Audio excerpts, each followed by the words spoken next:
Hey everyone, Mars from Consequence here. We're back for the second boss, Mythic Zaqali. So the goal here is we're going to be breaking the group up into two groups, one far, one close.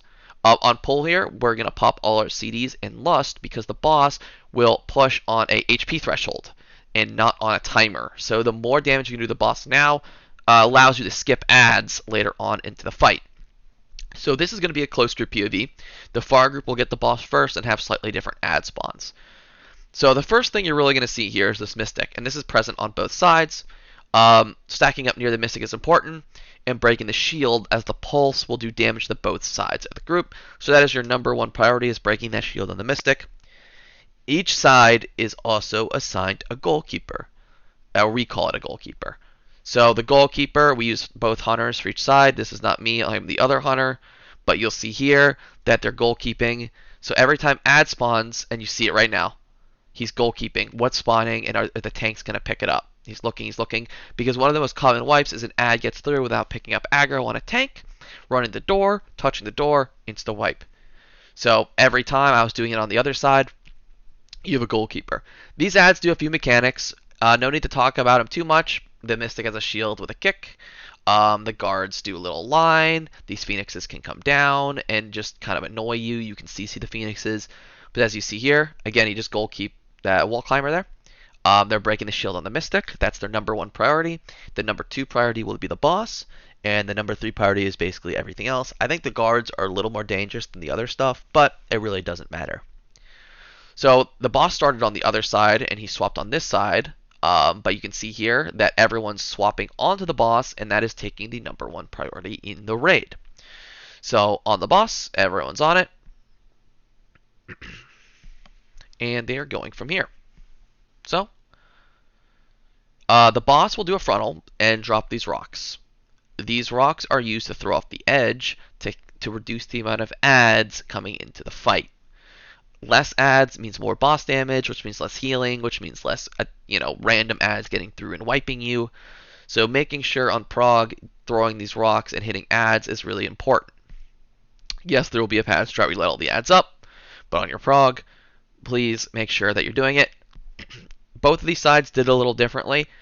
This side had, I think, the majority DPS doing it, like the Druid and the Hunter. The other side had the Resto Shaman, mostly doing it. There isn't any healing really on this fight, so having your healers do it is pretty nice. But again, you can have mobile range do it as well. So just fast forwarding, it's just a repeat here. They get another Mystic. The boss comes back over, and then the boss teleports mid here. So when you push the boss at the threshold, it will move mid.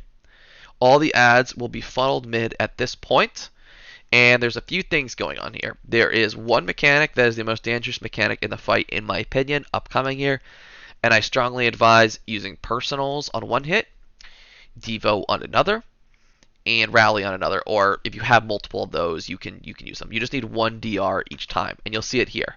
So you have the Flaming Cudgel, and then right at the frontal, and right after that, you're going to get the spread mechanic. This mechanic will do a lot of damage to you, and if you overlap, you're most certainly dead. So having a DR will probably save people and make it safer for minor errors. So this one we have Rally, but again, that happens. Someone still dies, most likely because they got overlapped. But that is that mechanic. The other mechanic in this phase is Door Slam. So the way we did it is we have a close group and a far group. The far group did it first. So you'll see here, he's in the close group. The far group goes in, and they're going to soak. If no one's in that, you'll instantly wipe. And then the close group will do it next. So you'll see here just a repeat of the mechanics. You have the cudgel coming up, and the cudgel after that will be spread. So I'm saying it comes pre-spread, pre-spread, pre-spread. Everyone's spreading. Good. And door slam. And the door slam's coming. This is the close group that goes in. Close group in. And cudgel again. And it'll be a repeat of the mechanics. One thing to note, I think Mortal Striking the boss makes it heal for less. I'm like almost certain of that. So that's one tip. Another tip is if you get another soak, which a lot of groups do, this group's damage was very high. That third soak, the first group's debuff has not fallen off yet. So you need to use immunities on the third soak so they don't instantly die. That would be your third soak. The amount of people in the soak reduces the boss's HP or boss's energy by a certain amount. When he's at max energy, he'll cast the door slam. So he'll keep casting it, but it'll buy you some time. Other than that, those are my tips. This is the second boss. It's the easiest boss in the instance. Good luck on your easy loot, and more guides to come. Peace out.